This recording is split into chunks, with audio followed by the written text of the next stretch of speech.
एक समय की बात है। महिमा शहर में अपनी पढ़ाई करने आई हुई थी। महिमा की एक बहुत ही अच्छी सहेली थी जिसका नाम मनीषा था। एक दिन महिमा की माँ का फोन आता है और वो महिमा को उसकी भाई की शादी के लिए घर बुलाती है। महिमा अगले दिन अपनी सहेली मनीषा को इस बारे में बताती है। मैं अपने घर जयपुर जा रही हूँ क्योंकि मेरे भैया की शादी है। अरे वाह, ये तो बड़ी खुशी की बात है। और तुम भी मेरे साथ जा रही हो, समझी? कोई बहाना नहीं चलेगा। हाँ हाँ, क्यों नहीं, मैं जरूर चलूंगी तुम्हारे साथ। दोनों सहेली बड़ी ही खुश होती हैं और जयपुर जाने की तैयारी में लग जाती हैं। एक हफ्ते बाद दोनों जयपुर पहुंच जाती हैं। महिमा का इतना बड़ा घर देखकर मनीषा तो दंग रह जाती है।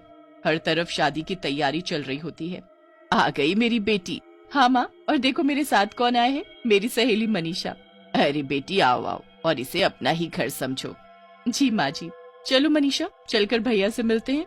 दोनों सहेली जाकर महिमा के भाई से मिलती हैं। राहुल अपनी बहन को देखकर बहुत खुश हो जाता है।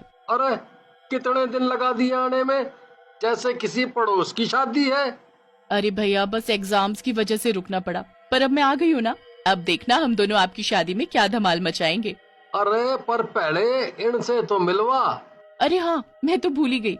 ये है मेरी सहेली मनीषा। महिमा उसके बाद मनीषा को अपना कमरा दिखाती है जो बिल्कुल राहुल के साथ वाला ही होता है। दोनों कमरे में जाकर बिस्तर पर पड़ जाती हैं और उनकी आंख लग जाती है। अगले दिन फिर दोनों अच्छे से तैयार होकर शादी की तैयारियों में लग जाती हैं। 2 दिन बाद राहुल की शादी हो जाती है और उनके घर एक सुंदर सी दुल्हन आ जाती है। अरे महिमा, ये तुम्हारी भाभी घूंघट क्यों किए हुए हैं? अरे ये शहर थोड़ी है, यहाँ बड़ों बड़ों को घूंघट करना ही पड़ता है। पूरी शादी अच्छे से निपट जाती है। अब अगले दिन महिमा और मनीषा को वापस शहर जाना होता है क्योंकि उनके कॉलेज की काफी छुट्टियां हो चुकी होती हैं। मनीषा को शहर जाने का बिल्कुल मन नहीं होता। वो उस रात बड़ी ही उदास होती है। जब महिमा सो रही होती है तब मनीषा उठकर बाहर टहलने लगती है। टहलते टहलते मनीषा बालकनी में जाकर खड़ी हो जाती है। बाहर काफी अच्छा मौसम होता है और ठंडी ठंडी हवा चल रही होती है। पर फिर उसका ध्यान अचानक नई नवेली बहू पर जाता है। अरे, ये इतनी रात को छत पर क्या करने जा रही है? मनीषा उसके पीछे पीछे जाने लगती है और छत पर पहुंच जाती है।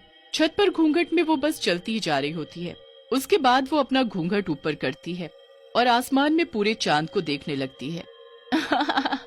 आज तो चांदनी रात है और मेरा मकसद पूरा हुआ। आखिरकार इस घर की बहू मैं बन ही गई। अब मैं सबको खत्म कर दूंगी, सबको खत्म कर दूंगी मैं। हे भगवान, ये महिमा की भाभी ऐसे क्यों हंस रही है? इनको आखिर हुआ क्या है? मनीषा छुपकर सब देख ही रही होती है कि तभी महिमा की भाभी पीछे मुड़ती है और फिर उसका चेहरा देख मनीषा वहीं जमीन में बैठ जाती है। वो कोई खूबसूरत लड़की नहीं बल्कि एक चुड़ैल होती है। मनीषा के तो गले से आवाज ही नहीं निकल रही होती। उसे कुछ भी समझ नहीं आ रहा होता कि अब वो क्या करे। वो जैसे तैसे हिम्मत करके खुद को संभालती है और अपने कमरे में भागती है। महिमा, महिमा, जल्दी उठो महिमा। क्या हुआ मनीषा, तुम ऐसे हाँफ क्यों रही हो? कोई बुरा सपना देख लिया क्या? सपना नहीं, सच में देख कर आ रही हूँ। तुम्हारी भाभी है ना? वो कोई और है, वो चुड़ैल है महिमा। मैंने खुद अभी उनको छत पर हंसते हुए देखा और वो आसमान में चांद को देखकर हंस रही थी और वो तो ये भी बोल रही थी कि वो सबको मार डालेगी। क्या मनीषा, तुम भी ना कैसे कैसे मजाक करती हो। चलो अभी तुम्हारा वहम दूर करती हूँ, चलो मेरे साथ। नहीं नहीं, मैं कहीं नहीं जाऊंगी। महिमा मनीषा की एक नहीं सुनती और उसका हाथ पकड़कर उसे राहुल के कमरे तक ले जाती है। उसके बाद वो दरवाजा खटखटाती है। अंदर से दरवाजा महिमा की भाभी खोलती है और उन्होंने अभी भी लंबा सा घूंघट किया होता है। जी बोलो दीदी, क्या हुआ? इतनी रात को आप दोनों यहाँ? पता है, मेरी दोस्त को एक बुरा सपना आया तो बस मुझे आना ही पड़ा। अच्छा, सबसे पहले आप अपना ये घूंघट ऊपर करो, मेरी सहेली आपकी शक्ल देखना चाहती है। जी दीदी, अभी करती हूँ। घूंघट वाली बहू अपना घूंघट ऊपर करती है तो उसकी बेहद खूबसूरत शक्ल देखकर मनीषा हैरान ही रह जाती है। मन ही मन वो यही सोच रही होती है कि आखिरकार ये कैसे हो गया। उसने खुद अपनी आंखों से उसका चुड़ैल वाला चेहरा देखा था। महिमा फिर मनीषा का हाथ पकड़ती है और उसे चलने को कहती है। दोनों अपने कमरे में वापस जाने लगते हैं। जाते हुए मनीषा एक बार फिर से पीछे मुड़कर देखती है तो उस घूंघट वाली बहू की अजीब सी मुस्कुराहट उसे और परेशान कर देती है। वो मनीषा को देखकर ऐसे मुस्कुरा रही थी जैसे मानो उसे चेतावनी दे रही हो कि आगे से मुझसे पंगा मत लेना। मनीषा को ये सब बिल्कुल सही नहीं लग रहा होता। उसे बस इतना समझ आ रहा होता है कि उसे अब वहीं रहकर सब ठीक करना है और सबके सामने उस घूंघट वाली चुड़ैल बहू का सच लाना है, वरना सबकी जान खतरे में पड़ जाएगी। अगले दिन मनीषा शहर जाने के लिए सीढ़ियों से बैग लेकर उतर रही होती है कि तभी वो सीढ़ियों से गिरने की एक्टिंग करती है। मैं गिर गई। हे भगवान, ये क्या हो गया? मेरा पैर टूट गया। हे भगवान, ये क्या हो गया? भैया जल्दी आओ, मनीषा को उसके कमरे में ले चलो। घूंघट से चुड़ैल बहू ये सब देख रही होती है। इसकी इतनी हिम्मत जो ये मेरे पति की गोद में जाएगी, इसे तो मैं बताऊंगी। अरे बहू, यहाँ क्या खड़ी खड़ी देख रही है? चलो मेरे साथ रसोई में और जल्दी से मनीषा के लिए बाम और हल्दी वाला दूध लेकर आओ। जी माँ जी। घूंघट वाली चुड़ैल बहू रसोई में अपनी सास के साथ जाती है और एक ग्लास में हल्दी वाला दूध बनाती है। उसकी सास भी वहाँ खड़ी मनीषा के लिए एक काढ़ा तैयार करती है। अंदर ही अंदर वो गुस्से से पागल हो रही होती है।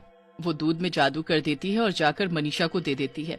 मनीषा को पहले ही शक होता है कि दूध में कुछ गड़बड़ है, इसलिए वो गलती से ग्लास को गिरा देती है। अरे बहू, कैसे ग्लास पकड़ा रही हो?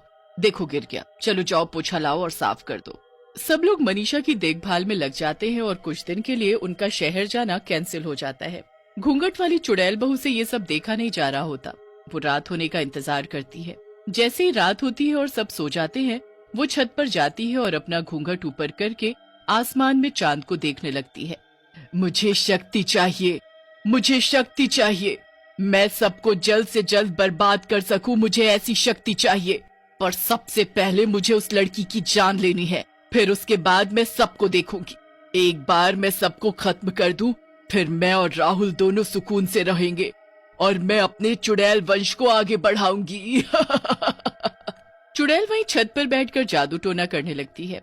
मनीषा और महिमा वहीं पीछे खड़े छुपकर उसे देख रहे होते हैं। चुड़ैल उसके बाद वो एक सुई लेकर गुड़िया को चुप होने लगती है। सुई चुप होते ही मनीषा के हाथ से खून आने लगता है।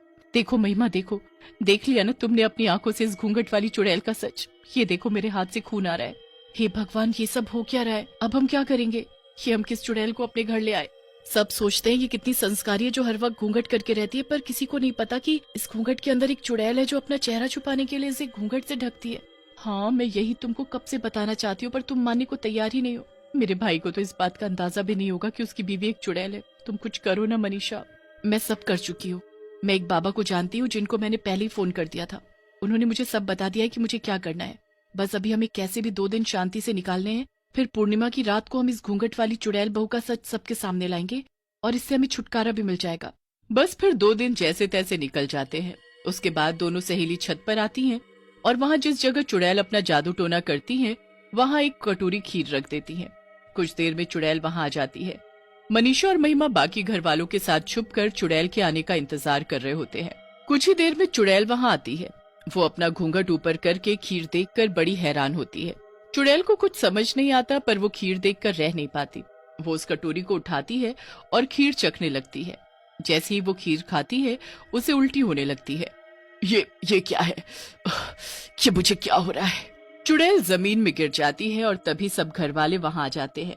इसका अंत अब आ चुका है। इसने मेरी बनाई हुई खीर खा ली है। ये सब तेरा किया धरा है। तुझे तो मुझे उसी दिन मार देना चाहिए था। हाँ, पर तूने बहुत देर कर दी। चुड़ैल तड़प तड़प कर मरने लगती है। उसके बाद पूर्णिमा के चांद की रोशनी उस चुड़ैल पर उल्टा असर करने लगती है। उसे ताकत देने की जगह वो उसे जला देती है और चुड़ैल राख में बदल जाती है। सब उस घूंघट वाली चुड़ैल बहू से मुक्ति पा लेते हैं, पर राहुल बहुत दुखी होता है। अब अगले दिन मनीषा और महिमा भी वापस शहर जाने लगते हैं, पर जाते जाते राहुल के माता पिता मनीषा से कहते हैं, क्या तुम हमारे बेटे से शादी करोगी? मनीषा ये सुनकर मुस्कुरा देती है। बस फिर मनीषा शहर चली जाती है और राहुल उसकी पढ़ाई पूरी और उसके वापस आने का इंतजार करता है। पढ़ाई पूरी होने के बाद दोनों की धूमधाम से शादी हो जाती है और मनीषा महिमा की भाभी बन जाती है।